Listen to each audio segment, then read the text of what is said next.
যিনি খালেস ওলি হবেন, বন্ধু হবেন, ওনার সিফত সম্পর্কে তিনি ইরশাদ মুবারক করেন যে আলা ইন্না আউলিয়া আল্লাহি লা খাউফুন আলাইহিম ওয়ালা হুম ইয়াহজানুন আল্লাযীনা আমানু ওয়া কানু ইয়াত্তাকুন লাহুমুল বুশরা ফিল হায়াতিদ দুনিয়া ফিল আখিরাহ লা তাবদীলা লিকালিমাতিল্লাহ যালিকা হুয়াল ফাওজুল আযীম।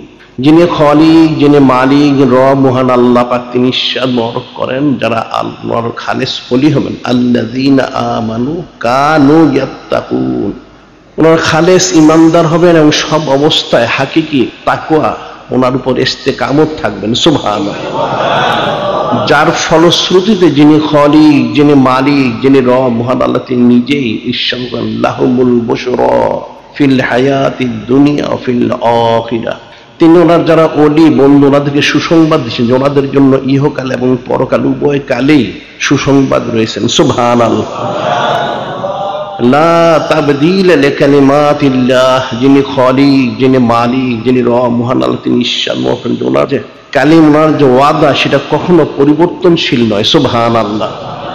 যিনি বা যারা যিনি খালিক, যিনি মালিক, রব মহান আল্লাহ, ওনার ওলি হবেন, ওনাদের জন্য ইহকাল পরকাল উভয় কালেই সুসংবাদ থাকবে। সুবহানাল্লাহ।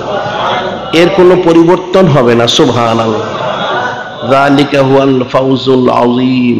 এবং এই বিষয়টা হচ্ছে যিনি বা যারা ওলি উল্লাহ বা আল্লাহ হলেন, ওনাদের বিরাট একটা কামিয়াবি এবং সফলতা। সুবহানাল্লাহ।